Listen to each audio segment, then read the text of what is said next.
강의사는 증시 각도기. 안녕하세요. 증시나 집판 안지원입니다. 네, 안정치 못한 박사님입니다. 와, 이렇게 사람을 조지는군요. 네. 얼마 전에 걱정했던 게 삼성전자, 하이닉스 같은 이런 대형주 반도체에서 삼성전자 없으면 언더퍼폼 할까봐 네. 시장에서 소외될까봐 걱정이 좀 됐거든요. 근데 이제 그거는 삼성전자만 올라가고 다른 거 안 올라갈까봐 걱정을 했던 건데 네. 지금 삼성전자만 안 떨어지고 다른 거 다 떨어지고 있어요. 네, 다 떨어질 뿐만 아니라 반도체에서는 그렇죠. 은행, 증권 뭐 이런 그 배당 많이 주는 주식들, 밸류업 주식들만 가는 장입니다. 저희 뭐 ISA, IRP 쪽은 뭐 굉장히 뭐 선전하고 있습니다만 나머지 모든 쪽은 굉장히 어려운 상황이 진행되고 있는. 최근에 시장을 따라가기가 진짜 너무 힘든 것 같아요. 이거는 아니 이제 떨어진 종목이 압도적으로 많아요 지금. 네. 네, 떨어지는 게 많아서 갖고 있는 것 대부분 떨어지는데 지수는 버티고 있어요. 네. 네. 그걸 언더퍼폼이라고. 그렇죠. 슬픕니다. 네. 참 나는 이제 막 플러스 나서 좋았다 했더니 우리 또 쪽지기가 1일 천하라고 막 놀렸는데 이게 현실이 되고 있네. 나 참 네, 안타깝습니다. 네. 오늘 뭐 다른 아시아 증시 다 좋았습니다. 대만도 1.3% 오르고 일본도 1.2% 오르고 항생도 한 1%쯤 오르고 상해는 조금 0.5% 정도 떨어졌고 어제 미국 시장도 나스닥은 0.8% 좋았습니다. 오늘도 네. 코스피도 0.5% 상승했고 코스닥도 0.7%대 상승하고 다 좋았는데 내부적으로는 참 떨어진 종목들 많았어요. 월등히 많았습니다. 네. 오늘 제일 많이 올라간 건 이제 금융업종입니다. 어제에 이어서 증권주가 1등 했고요. 금융업종이 2등 했습니다. 금융업종에는 뭐 두산이나 롯데손보, 메리츠금융, 신한지주, 하나금융, 뭐 JB금융 이런 은행주들도 좀 많이 포함이 되어 있습니다. 네. 전기전자 섹터가 3위였는데 여기에 2차전지주들이 오늘은 좀 급 반등을 했습니다. 네. 어제 테슬라가 좀 많이 올랐죠. LNF가 그래도 테슬라 밴더라고 제일 많이 올랐네요. 9% 상승을 했습니다. LG엔솔도 4%대 정도 상승을 했고요. 그리고 의료정밀 섹터, 섬유의복, 음식료 이런 쪽이 제일 하락 업종 상위를 기록을 했습니다. 음식료는 굉장히 좋았는데 조금 최근 조정세에 좀 들어간 모습이에요. 네. 그러니까는 뭐 어제가 대표적으로 수출 주식들이 대놓고 빠진 흐름이었고 하여튼 약간 수익 실현 부분 하는 것도 조금 보이는 듯합니다. 지금 올라갔던 것들이 좀 상대도 더 안 좋은 거 봐서는. 네. 수출 실적 좋아서 올라왔으니까 네. 뭐 버틸려면 수출 실적이 더 잘 나와줘야겠죠. 더 올라가는 거. 네. 네, 일단 테슬라 이야기부터 하면 2분기 차량 인도 대수가 예상을 좀 상회를 했습니다. 네. ESS 실적도 이제 예상을 좀 상회를 했고요.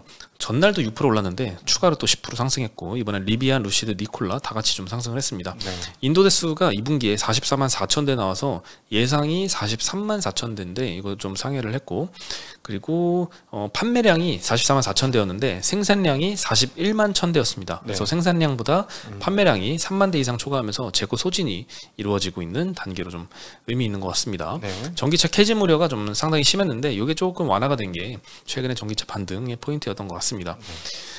일론 머스크는 또 이런 얘기도 했어요. 테슬라 공매도 세력은 파멸을 할 것이다. 빌 게이츠라고 해도 그것도 예외가 아니다. 네, 라고 X에 업로드를 했고요. 네. 전날만 해도 번스타인에서는 주가가 120달러까지 떨어질 수 있다라고 경고를 했습니다. 지금 200달러가 넘었잖아요. 네네. 거의 뭐 반토막 날 거다 이런 경고도 하고 다른 쪽에서는 뭐 좋다고 하기도 하고 극과 극으로 좀 갈리고 있습니다. 빌 게이츠하고 사이 안 좋아요. 네. 네, 테슬라는 뭐 7월 23일 날 일단 실적 발표할 예정이고요. 테슬라가 사실 그 판매량이 많이 꺾이면서 전기차 캐즘 우려가 좀 시작이 됐는데 네. 2차전지주들이 좀 반등을 하려면 테슬라 판매량이 아무래도 좀 많이 반등을 해줘야 되지 않을까 싶습니다. 네. 늘어나야 됩니다. 생산량, 인도량 모두 늘어나야 되죠. 네. 결국 테슬라가 이렇게 많이 반등을 한 거는 2차전지주들한테는 굉장히 좀 긍정적인 소식인 것 같아요. 그럼요. 근데 이제 8일 날 로보택시가 있어서 하나 더 호재가 있고요. 오히려 반대로 실적 발표 때는 지금의 이 기대감들을 그렇게 충분히 달성해주는 실적이 나올지는 좀 의문입니다. 그 부분은. 네. 그리고 엔비디아는 어저께 빅테크를 다 올라가는데 혼자 한 1%대 정도 하락을 했더라고요. 프랑스 정부로부터 반경쟁 행위로 기소될 우려가 좀 작용을 하는 것 같고 오늘 엔비디아 덕분에 반도체 주식들이 다 많이 떨어졌습니다. 특히 아침에는 이제 HBM 관련주들이 더 많이 떨어졌었거든요. 네. 하이닉스 또한 3% 빠지고 한미반도체도 한 4% 빠지고 뭐 5%대 이렇게 빠진 것들 굉장히 많았는데 많이 되돌렸어요. 네. 네, 오후에 들어가니까 하이닉스가 갑자기 플러스로 반전해서 1.7% 상승해서 끝났고요. 한미반도체도 마이너스 1%로 끝났고, 네, 오늘 뭐 테크윈 같은 경우에는 현대차증권에서 60% 추가 상승 여력이 있다라고 리포트가 네. 나왔습니다. 영업이익도 내년도에는 뭐 2천억을 넘게 찍을 거다. 2천억 진짜 낸다고 하면 뭐 한 10배 초반대니까 시총이 그렇게 비싸지 않은 가격대로 보이죠. 그래서 오늘 11% 정도 추가로 상승을 했고요. DI, HPSP, 뭐 리노공업, ISC, 하나머티리얼즈, 원이큐NC 뭐 등등 다른 뭐 떨어진 종목들도 굉장히 좀 많았습니다. 네, 뭐 오늘 뭐 소재 장비주 쪽은 거의 대부분 전멸이었다라고 보면 돼요. 낙폭이 상당히 크게 나왔어요. 네. 네, 고점 대비 지금 소부장들이 좀 많이 떨어졌어요. 그렇습니다. 네, 뭐 디램 가격 상승이 어느 정도 그 정도까지는 아닐 거다라는 조금 기대가 조금 완화된 그런 영향도 좀 있는 것 같습니다. 네, 그리고 금융주에서 BNK 증권에서 이제 하나금융지주 리포트를 냈는데요. 주주 환원율이 좀 상승할 것이다 이렇게 전망을 좀 냈습니다. 뭐 여러 가지 좀 비용도 많이 나온다고 합니다. ELS 손실 부담, 뭐 상생 금융 비용, 뭐 부동산 PF 선반영 한계 이게 각각 1,000 몇백억씩 있는데 이런 것들 감안하더라도 작년도에 한 충당금 적립이 한 4,800억 정도 있었는데 이게 올해는 좀 크게 감소하면서 그 지배주주 순이익 기준으로는 전년 대비 8.6% 증가해서 사상 최대치 3.7조 원 이익을 달성할 것이다 라고 언급을 했습니다. 네, 그리고 상반기 기준으로는 보통주 자본 비율이 13% 미만이지만 하반기에는 13%를 상회할 거다. 그래서 총 주주 환원율은 33%였는데 38.2%까지 올라갈 것이다 라고 전망을 하고 있습니다. 주주 환원율 다 30% 초반대였는데 4대 금융지주가 올해 말에는 이제 KB나 신한 같은 경우는 40% 전망이 올 초부터 나왔었거든요. 40%까지만 올라간다고 하면 상당히 좀 밸류 여력은 좀 있어 보입니다. 그리고 실제로 그걸 다 달성을 해 나가고 있는 것 같아요. 요즘 하는 것들 보면. 네. 하나금융지주도 이제 배당금을 주당 3,500원 줬었는데 자사주 매입 소각 3,000억 원 한다고 했고 여기에 추가로 1,000억을 더 할 것이다라고 반영을 해서 이렇게 주주 환원율을 38% 넘을 것이다라고 전망을 한 것 같습니다. 현재 PBR은 0.5배 수준이라서 여전히 뭐 미국 선진국 대비해서 굉장히 좀 싼 편입니다. 목표 PBR은 0.7배 제시를 했고요. 오늘 뭐 하나금융, 신한지주, 뭐 KB금융 다 막 5, 6%씩 상승을 했었는데 오후 들어서 조금 상승폭을 반납을 해서 한 2, 3%대 상승으로 마감을 했습니다. 네. 그리고 오늘 사실 이렇게 밸류업들 특히 은행주들, 증권주들 많이 상승을 시켰던 원인은 정부에서 세제 개편 발표를 했습니다. 내년부터는 이제 투자자 그리고 밸류업하는 기업 그리고 상속 측면 그리고 또 ISA 혜택, 뭐 금투세 폐지하겠다 여러 가지 좀 등등을 발표를 했는데요. 하나씩 말씀드리면 일단 법인세 감면해주겠다 언급을 했습니다. 25년부터 내년부터 추진을 한다고 하고 직전 3개월 평균치 대비해서 배당이나 자사주 소각을 5% 이상 확대하면 그 확대한 분의 5%를 세액공제해 주겠다라는 거죠. 5%보다 확대 안 하면 세제 혜택 없습니다. 네. 간단하게 표로 예를 들어 정리하면 3년 평균 1,000억 정도 배당을 하던 기업이 배당을 10% 늘렸을 때, 15% 늘렸을 때, 20% 늘렸을 때 이렇게 예시를 적어봤는데 직전 평균치 1,000억에 예를 들면 10% 늘렸을 때 5% 직전 평균치 1,000억에 5%는 이제 50억이니까 50억을 초과하는 금액이 50억이죠. 이 50억의 5%인 2.5억을 법인세 세액공제를 준다는 거고요. 15% 확대했을 때는 배당금 증분이 150억이니까 네, 이것도 계산하면 5억 정도다. 그리고 20% 확대했을 때는 7.5억 그렇게 배당을 더 많이 직전 평균 대비 늘릴수록 세제 혜택도 조금씩 커져가는 모습을 좀 보이고 있습니다. 그게 뭐 절대치로 그렇게 엄청 커 보이진 않는데 어쨌든 여러 세액공제잖아요. 근데 네, 세액공제죠. 네, 다른 공제보다 훨씬 더 파괴력은 있습니다. 네. 그리고 주주들한테도 배당 소득 세액 분리과세를 추진을 해주겠다라고 언급을 했는데요. 밸류업 기업에 투자한 주주들한테만 배당 분리과세 혜택을 주겠다는 겁니다. 받는 모든 배당이 아니고요. 배당 증분에 대해서 일단 추진을 할 것 같은데 복잡하긴 한데 복잡해요. 이제 배당 증가분에 대해서 금융소득이 2천만 원 이하일 경우에는 원래 15.4%떼잖아요. 요거를 9.9%로 세율 인하를 했습니다. 지방세 포함된 수치고요. 나머지 배당은 모두 동일하게 15.4% 그대로 적용을 하게 되고요. 예를 들면 기업이 3년 평균 배당 대비 배당을 20% 확대를 했다. 그래서 내가 원래 받던 배당이 1,000만 원 정도 받았는데 1,200만 원으로 늘어났다면 요 200만 원 늘어났잖아요. 이게 밸류업으로 인해서 늘어난 배당이잖아요. 네. 이거 200만 원은 9.9%로 분리가세 하겠다. 그리고 원래 나머지 1,000만 원 원래 그냥 받던 배당 요거는 그대로 15.4%. 그렇게 크진 않아요. 야, 그럼 종합과세가 아직까지 유지되는 틀이네요. 일단 이걸로는. 그렇죠. 네. 네. 세제 그까지 틀을 고칠 수는 없는 거니까 이렇게 된 것 같으네요. 네. 네. 사실 1,000만 원에서 1,200만 원 늘었을 때 200만 원 늘어난 것만 9.9% 과세해주면 전체 1,200만 원 받은 배당금에 대해서는 별로 이렇게 세율 차이가 체감이 안 될 것 같아요. 미미할 것 같긴 합니다. 근데 이제 이 모든 배당에 대해서 혜택을 주자는 게 아니라 밸류업을 하려는 취지이다 보니까 밸류업을 한 기업들, 그래서 배당이 증분된 거에 대해서만 좀 세제 혜택을 주다 보니까 이렇게 좀 짜여진 것 같은데, 어쨌든 체감으로는 그렇게 크지는 않을 것 같다는 생각은 좀 듭니다. 네. 근데 이제 금융소득 2,000만 원 초과할 경우에, 이 경우에는 현재까지는 종합과세 했는데요, 내년부터는 마찬가지로 배당금 증가분에 대해서만 27.5% 단일세율과 종합과세 중에 선택을 할 수 있게 해줍니다. 이것도 전체 배당이 아니라 배당 증가분에 대해서만입니다. 네, 그래서 대주주의 경우에는 이제 배당금 증분에 대해서라도 기존에는 원래 49.5% 최고세율, 종합세율 때려 맞았잖아요. 근데 27.5%로 좀 세금 부담이 절반 가까이 감소하니까 배당금을 좀 늘릴 유인은 좀 커 보입니다. 그래서 사실 일반 소액주주가 내가 배당 받았을 때 얼마나 더 세제 혜택을 받느냐, 요거는 별로 크지 않지만 대주주 입장에서 조금 더 이제 세제 혜택이 훨씬 더 49.5 내던 걸 27.5밖에 안 되니까 커지니까 배당을 여력을 확대할 유인이 클 거고, 그렇죠. 전체 배당을 확대를 많이 할 거니 밸류업이 더 돼서 멀티플이 올라가는 그 효과가 내가 소액주주가 받는 세제 혜택보다는 조금 더 클 것 같다는 생각은 좀 듭니다. 그리고 또 하나는 이제 상속세. 원래 최대 주주가 상속받으면 20% 할증을 했잖아요. 그래서 최고세율이 우리나라가 50%인데 20% 할증해서 60%가 적용이 됐습니다. 그래서 이재용 그 회장도 상속세율 이건희 회장, 전 회장 60% 적용을 받아서 10조 넘게 이제 상속세를 이제 내게 됐는데, 이거 좀 너무 과도하다. 그래서 요것도 좀 깎아주겠다라는 거죠. 넥슨 같은 경우가 대표적이었잖아요. 이건 60% 하고 났더니 국유비 기업으로 바뀌게 된 거잖아요. 그렇죠. 네, 그래서 20% 할증하는 요거를 폐지하자라고. 그럼 최대 50%가 되는 거네요. 50%로 좀 내려가는 거죠. 그리고 연내 법 개정을 통해서 내년부터 이제 시행하겠다고 하는데 당연히 야당 합의가 필요하고요. 그리고 ISA 세제 혜택을 확대하기로 했습니다. 원래 지금은 납입 한도가 1년에 2천만 원이고 총 5번에 걸쳐서 총 1억까지밖에 이 계좌 안에는 안 들어갑니다. 근데 요거를 연 4천만 원으로 확대를 합니다. 그러면 5년 동안 납입하면 총 2억까지 이 계좌로 들어가는 거죠.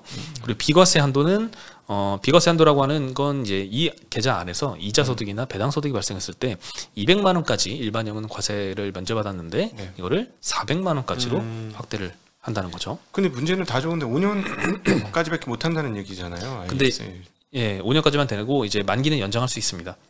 무제한으로 뭐 1년 추가 연장하고 또 2년 추가 연장하고 또 2년 추가 연장 이렇게 가능을 해서 계속 활용을 하면 될 것 같고, 장기적으로 보면은 금융투자소득세가 도입이 됐을 때 이 ISA 계좌 내에서 발생한 양도소득은 비과세가 되기 때문에 2억까지 넣을 수 있잖아요. 이거를 꽉꽉 채워서 여기서 돈을 더 열심히 불린 다음에 여기서 소득이 많이 발생하면 1억을 벌건 2억을 벌건 그거는 금투세를 안 낸다. 그래서 이거 지금 확정된 건가요? 납입한도 2천만 원? 아니죠. 지금 오늘 일단 발표를 했으니까 이걸 야당 합의를 해서 법 개정을 해야 됩니다. 이거 크네요. 이거 큽니다. 근데 요거는 사실 뭐 다른 거 금투세 폐지한다 이것도 했는데 요거는 사실 야당에서 합의를 해줄지 안 해줄지 잘 모르잖아요. 근데 ISA는 해줄 가능성이 좀 높아 보이는 게 지금 세제 혜택을 2배로 확장하자라는 거잖아요. 근데 예전에 그 민주당이 아예 그 비과세를 ISA 한도 내에서는 무제한으로 하자 뭐 이렇게 했어요. 그리고 납입 한도도 이 정부에서 추진하는 안보다 훨씬 더 좋게 하자라고 의견을 냈었거든요. 네, 그래서 이거는 야당보다는 조금 덜 세게 세제 혜택을 주자 추진하는 거여서 이거는 좀 쉽게 통과가 될 수 있지 않을까. 혹은 민주당 입장에 맞춰서 조금 더 세제 혜택이 더 커지거나. 그래서 ISA는 조금 더 좋아질 게 가능성이 훨씬 더 높아 보이긴 합니다. 다들 좀 준비를 하시면 좋을 것 같고, 이거 하여튼 좋은 방향으로 협의를 해서 잘 결정이 되면 좀 좋겠습니다. 나라 전체가 어떻게 하면 좋은지에 대해서 네, 꼭 고민 좀 해보셨으면 그리고 좋겠습니다. ISA는 그 소득공제 팁도 있어요. ISA 계좌가 만기가 되면요, 그거를 이제 연금저축펀드로 넣으면 300만 원 소득공제 혜택을 받을 수 있거든요. 근데 그거를 3천만 원까지 옮길 수가 있어요. 3천만 원을 넣으면 10%인 300만 원 소득공제를 받는데 2,700만 원은 도로 바로 뺄 수 있습니다. 그래서 3천만 원을 이제 만기가 되면 연금저축으로 이전하고 2,700만 원은 인출하고 결국엔 나는 300만 원 넣은 거잖아요. 근데 300만 원 소득공제 혜택을 볼 수가 있습니다. 그래서 이런 식으로도 ISA 만기 때 활용할 수 있고 합니다. 네. 네. 그래서 ISA는 뭐 제 생각에는 전 국민은 필수템이다. 아, 이제 점차 만약에 이제 금투스템 정말로 파괴력이 있죠. 왜냐면 지금 현재 1억이니까 그래도 1억이면은 운용하시는 자산에 상당히 커버되시는 분들 꽤 많을 거야, 그죠? 그래서 아예 근데 이거 1년에 2천만 원밖에 못 넣습니다. 지금은 그런데 이제 4천만 원을 올리겠다라고. 그러니까 하는 거죠. 만약에 먼저 하시는 게 임자세요. 일단은 1년에 한도가 있기 때문에 납입하는 거. 그래서 안 하신 분들은 하시면 좋겠고 이왕 하시는 거 저희 이름을 지난번처럼 달아주시면 좋겠네요. 아, 네. 이거는 뭐 다셔도 좋고 안 다셔도 좋은데 네. 무조건 이제 지금 내가 2천만 원 납입할 돈이 없다 하더라도 무조건 계좌는 만들어서 그냥 놔둬야 돼요. 왜냐면 네. 1년에 2천씩 생기는 거라서 가만히 지금은 아예 1원밖에 없는 통장이어도 3년 지나면 이제 당장 2천만 원 한도가 생겨서 네. 8천만 원을 넣을 수가 있는 통장이 되니까 한꺼번에 넣을 수 있어요? 그러면? 한꺼번에 넣을 수 있습니다. 그래서 3년 후에 그냥 8천만 원 넣어가지고 운용 시작 바로 할 수 있으니까 지금 돈 없다고 하더라도 계좌는 만들어두는 게 네. 유리합니다. 현재 기준은 1년에 2천만 원입니다. 네. 그렇죠. 네. 네. 네. 그리고 뭐 금투세 폐지하는 방안 요것도 포함을 시켰는데 요즘 참 이게 갈등이 좀 많죠. 그래서 요거는 연말까지 아마 계속 엎치락뒤치락 얘기가 좀 있지 않을까 싶습니다. 네.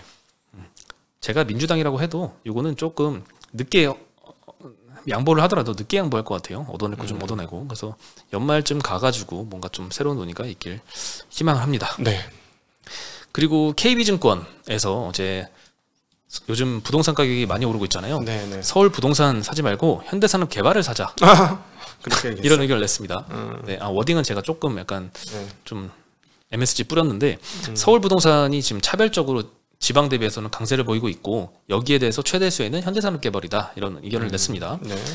현재 지금 아파트 매매가와 분양가 추이를 한번 보여드리면 왼쪽에는 지역별 아파트 매매 가격 변동률 추이입니다. 서울이 가장 위에서 플러스로 먼저 전환을 했고 가장 높은 상승률을 좀 유지를 해가고 있고 수도권이 그 뒤를 따라가고 있습니다. 여전히 지방은 아직은 하락세를 유지하고 있고 오른쪽에는 월 단위 지역별 분양가인데 서울은 막 계단식으로 분양가가 막 올라가고 있습니다. 뭐 공사비를 엄청나게 좀 반영을 하고 뭐 인플레도 반영을 하고 해서 그런 것 같아요. 그리고 이제 지방 같은 경우에는 상승세가 조금 부진한데 서울이 좀 압도적으로 분양가도 많이 올라가고 있죠. 저렇게 분양가가 많이 올라가면 어디가 수혜를 볼까? 시행사가 수혜를 보겠죠. 근데 우리가 시행사 상장 주식은 별로 없잖아요. 네. 그래서 건설사 중에 자체 사업을 하는 시행사 역할까지 하는 건설사가 현대산업개발입니다. 네. 그래서 과거에도 2014년도, 2015년도 그때 아파트 가격 반등하는 시기를 보면은 현대산업개발의 주가가 또 비례해서 많이 급등을 했었는데 이번에도 그런 모습이 좀 재현될 가능성이 높다라고 리포트에는 의견을 냈습니다. 네, 자체 사업 같은 경우에는 미분양될 경우에 손실을 그대로 떠안게 되지만 분양가가 상승해서 완판되면 이익이 아주 극대화될 수 있는 사업이라서 이렇게 부동산 회복기에는 숫자가 좋아지겠죠. 네, 현재 시점에서도 이제 서울과 수도권 중심으로 10조 원 이상의 자체 사업 수주 잔고를 지금 보유하고 있고 광운대 역세권 사업 여기가 가장 큰 수주 잔고인데 4.5조 정도 규모입니다. 9월 달에 착공이 예상이 되고 그 이외에도 용산 철도병원 부지, 잠실 마이스 사업 등등의 4.2조 원 규모의 사업들이 24년도 말부터 26년도에 끝까지 이제 착공 대기 중인 단계가 좀 많이 있기 때문에 앞으로 이제 비싼 서울 부동산 고점에 타지 말고 고점이라기보다는 서울 부동산 지금 하지 말고 현대산업개발에 투자하자라는 논리입니다. 동의를 안 하시는 분도 많을 것 같아요. 네. 네. 워낙 또 안 좋은 뉴스가 1년 전에 있지 않습니까? 그렇죠. 네. 그래서 저도 과거 주가를 한번 이렇게 봤거든요. 2020년도 그 3월 코로나 때 그때 15,000원 이하까지 하락을 했다가 21년도 중순에 그때는 다른 주식들 다 올랐지만 3만 원 돌파를 했고요. 한 2배 정도 올랐고 고금리가 22년도부터 좀 펼쳐졌잖아요. 네. 그때 고금리와 그리고 이 불행한 이제 사고가 좀 발생했죠. 붕괴 사고가 발생하면서 주가가 막 떨어져가지고 10,000원대까지 3분의 1 토막 났습니다. 네. 그리고 다시 최근에 좀 회복을 해서 17,000원대까지 반등을 했는데 앞으로 부동산 가격이 더 급등을 한다면 뭐 현대산업 주가도 오르겠죠. 네, 마지막으로 HLB가 오늘 상한가를 기록을 했는데 맞아요. 간암 신약인 리보세라닙 허가를 위한 FDA 미팅을 완료했다라는 소식이 있었습니다. 네. 네. FDA 뭐 통과된 건 아니고요. 아 그러니까. 네. 이걸로 계속 똑같은 얘기야. 지난번에 FDA 했는데 그 우리 잘못이 아니고 항소제약단 잘못을 빠꾸됐다. 그냥 우리 걸로만 하겠다. 근데 왜 처음부터 우리 걸로만 안 했을까? 난 그런 궁금증이 있어요. 네, 뭐 저도 이 회사는 잘 모르기 때문에 네. FDA의 그 지난번에 보완 요청이 있었고요. 그때 주가가 하한가를 2번 맞았습니다. 그래서 반토막이 주가가 났거든요. 근데 그 지연됐던 본 심사를 다시 속행하기 위해서 FDA가 재심사 신청서를 제출할 것을 강력히 권고한다는 의견을 냈다라고 HLB 측이 밝혔습니다. 그러니까 FDA가 빨리 하자 다시 이렇게 이야기를 했다네요. 네, 그래서 오늘 상한가를 기록을 해서 다시 77,000원까지 주가가 좀 반등을 했습니다. 10만 원에서 이제 허가 연기돼서 5만 원으로 반토막 났다가 다시 75,000원, 77,000원까지 반등을 하는 이런 롤러코스터 주식. 이건 아무나 못 건드리는 주식인 것 같아요. 그렇죠. 네. 참. 난 계속 그래. 처음부터 그러면 할 거면 그렇게. 근데 FDA가 그렇게 적극적으로 뭐 하라 그러나? 근데 좀 그것도 좀 이해가 안 되네. 뭐 어쨌든 회사 측에서 그렇게 네. 이야기를 했고 주식 가격을 상당히 좀 신경을 많이 쓰는 회사다 보니까 네, 그걸 감안해서 잘 보면 될 것 같습니다. 네, 이렇게 뭐 사실은 이슈가 없거나 특허가 통과되지 않거나 돈 버는 것도 없는데 회사에 신경 열심히 쓰니까 주가가 좋기도 하는데 말이죠. 우리 대주주들이 신경을 조금 쓰면 이런 회사들 주가가 올라가는데 올라갈 수 있다는 얘기가 되는 거죠. 이 회사를 그럴까요? 폄하하려고 하는 게 아니라 실적 없잖아요. 실적 없는데도 주가 올라가는 좋은 뉴스 나오니까. 네, 실적 있는 회사는 더 좋겠죠. 근데 바이오가 참 주가 움직임이 웬만한 사람은 건드리기 힘든. 네. 바이오 투자도 옛날에 좀 해봤지만 정말 예측하지도 못한 일이 막 발생하고 이런 경우가 좀 많아서 좀 강심장이 필요합니다. 투자하려면. 네. 오늘 소식은 여기까지고요. 저희 내일 다시 인사드리겠습니다. 네, 안녕.